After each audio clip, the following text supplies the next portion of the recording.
Duchess as she tucked her arm affectionately into Alice's, and they walked off together.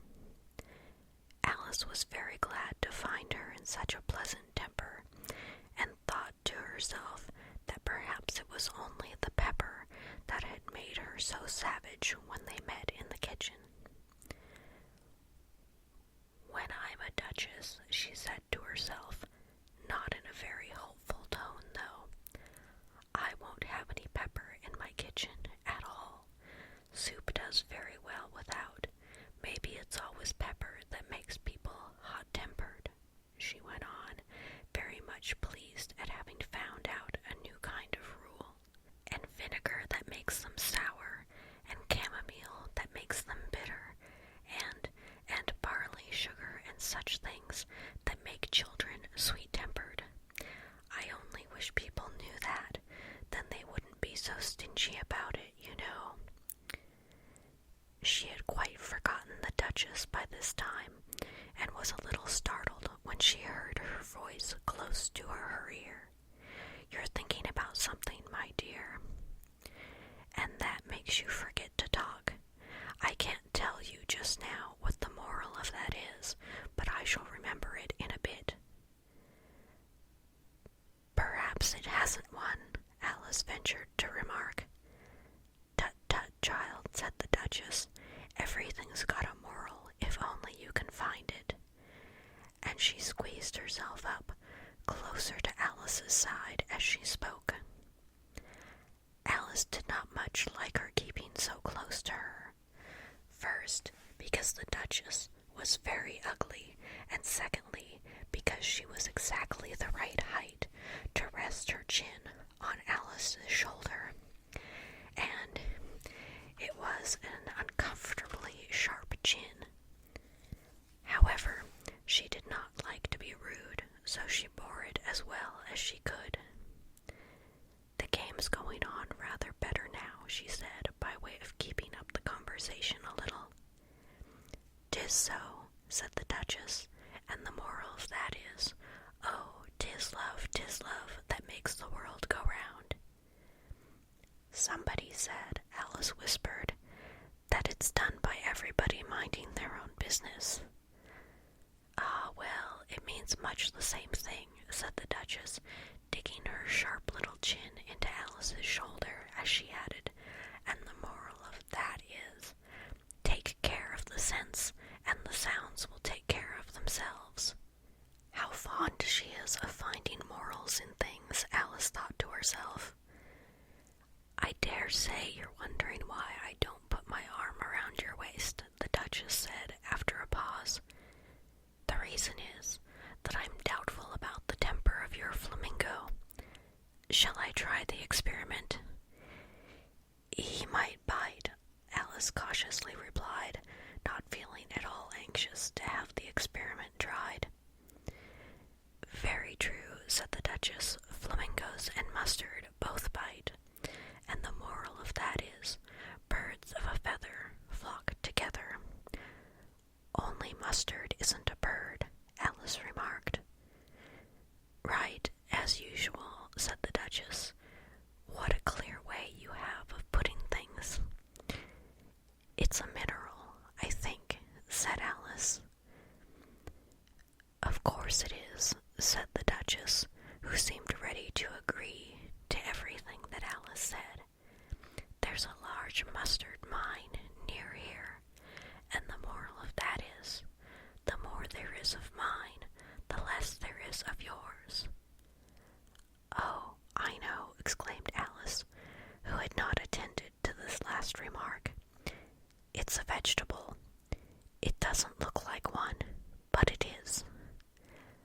"I quite agree with you," said the Duchess, "and the moral of that is, be what you would seem to be, or, if you'd like it put more simply, never imagine yourself not to be otherwise than what it might appear to others that what you were, or might have been, was not otherwise than what you had been, would you have appeared to them to be otherwise." "I think I should understand that better," Alice said very politely, "if I had as you say it." "That's nothing to what I could say if I chose," the Duchess replied in a pleased tone. "Pray don't trouble yourself to say it any longer than that," said Alice. "Oh, don't talk about trouble," said the Duchess. "I make you a present of everything I've said as yet." "A cheap sort of present," thought Alice. "I'm glad people don't give birthday presents like that." But she did not venture to say it out loud. Thinking again, the Duchess asked, with another dig of her sharp little chin. "I've a right to think," said Alice sharply, for she was beginning to feel a little worried. "Just about as much right," said the Duchess, "as pigs have to fly. But here, to Alice's great surprise, the Duchess's voice died away, even in the middle of her favorite word, moral, and the arm that was linked into hers began to tremble. Alice looked up, and there stood the Queen in front of them, with her arms folded, frowning like a thunderstorm. "A fine day, Your Majesty," the Duchess began in a low, weak voice. "Now I give you fair warning," shouted the Queen, stamping on the ground as she spoke. "Either you or your head must be off, and that in about half no time. Take your choice." The Duchess took her choice and was gone in a moment. "Let's go on with the game," the Queen said to Alice, and Alice was too much frightened to say a word, but Alice slowly followed her back to the croquet ground. The other guests had taken advantage of the Queen's absence, and they were resting in the shade. However, the moment they saw her, they hurried back to the game, the Queen merely remarking that a moment's delay would cost them their lives. All the time they were playing, the Queen never left off quarreling with the other players and shouting, "Off with his head," or "Off with her head." Those whom she sentenced were taken into custody by the soldiers, who of course had to leave off being arches to do this, so that by the end of half an hour or so, there were no arches left, and all the players, except the King, the Queen, and Alice, were in custody and under sentence of execution. Then the Queen left off, quite out of breath, and said to Alice, "Have you seen the Mock Turtle yet?" "No," said Alice. "I don't even know what a Mock Turtle is." "It's the thing Mock Turtle soup is made from," said the Queen. "I never saw one or heard of one," said Alice. "Come on, then," said the Queen, "and he shall tell you his history." As they walked off together, Alice heard the King say, in a low voice, to the company generally, "You are all pardoned." "Come, that's a good thing," she said to herself, for she had felt quite unhappy at the number of executions the Queen had ordered. They very soon came upon a griffin, lying fast asleep in the sun. If you don't know what a griffin is, look at the picture. "Up, lazy thing," said the Queen, "and take this young lady to see the Mock Turtle and to hear his history. I must go back and see after some executions I have ordered." And she walked off, leaving Alice alone with the griffin. Alice did not quite like the look of the creature, but on the whole she thought it would be quite as safe to stay with it as it was to go after that savage Queen, so she waited. The griffin sat up and rubbed its eyes. Then it watched the Queen till she was out of sight. Then it chuckled. "What fun," said the griffin, half to itself, half to Alice. "What is the fun?" said Alice. "Why, she," said the griffin. "It's all her fancy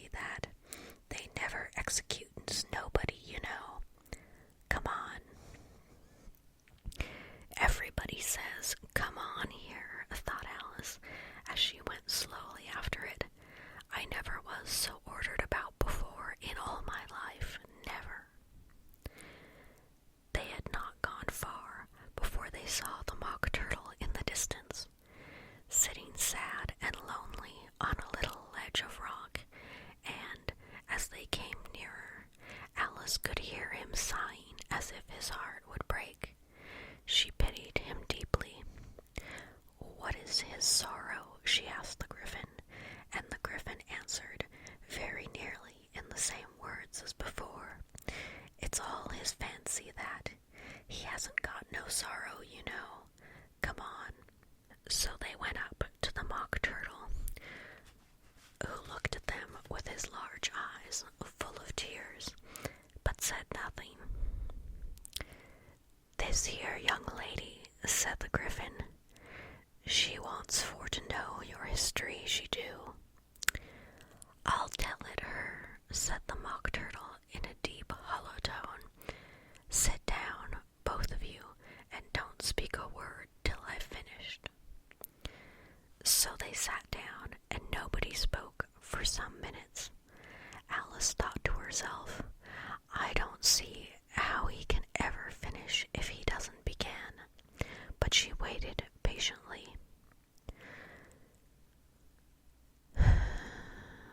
"Once," said the Mock Turtle at last, with a deep sigh, "I was a real turtle." These words were followed by a very long silence, broken only by an occasional exclamation of "Hedgehog" from the Gryphon, and the constant heavy sobbing of the Mock Turtle.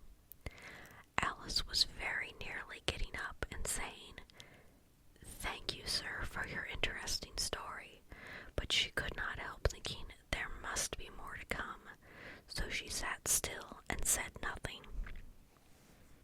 "When we were little," the Mock Turtle went on at last, more calmly, though still sobbing a little now and then, "we went to school in the sea. The master was an old turtle. We used to call him Tortoise."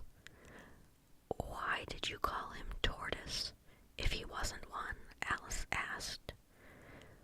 "We called him Tortoise because he taught us," said the Mock Turtle angrily. "Really, you are very dull. You ought to be ashamed of yourself for asking such a simple question," added the Gryphon, and then they both sat silent and looked at poor Alice, who felt ready to sink into the earth. At last the Gryphon said to the Mock Turtle, "Drive on, old fellow, don't be all day about it," and he went on in these words. "Yes, we went to school in the sea, though you mayn't believe it." "I never said I didn't," interrupted Alice. "You did," said the Mock Turtle. "Hold your tongue," added the Gryphon, before Alice could speak again. The Mock Turtle went on. "We had the best of educations. In fact, we went to school every day." "I've been to a day school, too," said Alice. "You needn't be so proud as all that." "With extras?" asked the Mock Turtle a little anxiously. "Yes," said Alice. "We learned French and music." "And washing?" said the Mock Turtle. "Certainly not," said Alice indignantly. "Ah, then yours wasn't a really good school," said the Mock Turtle in a tone of great relief. Now at ours they had at the end of the bill French, music, and washing extra. "You couldn't have wanted it much," said Alice, "living at the bottom of the sea." "I couldn't afford to learn it," said the Mock Turtle with a sigh. "I only took the regular course." "What was that?" inquired Alice. "Reeling and writhing, of course, to begin with," the Mock Turtle replied, "and then the different branches of arithmetic: ambition, distraction, uglification, and derision." "I never heard of uglification," Alice ventured to say. "What is it?" The Gryphon lifted up both its paws in surprise. "Never heard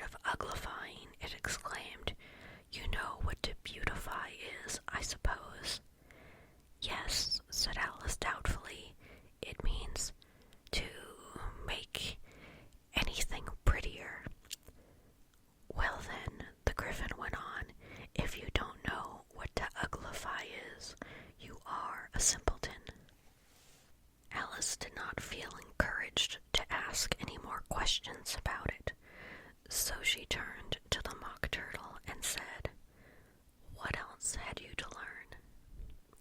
"Well, there was mystery," the Mock Turtle replied, counting off the subjects on his flappers. "Mystery, ancient and modern, with geography. Then the drawing.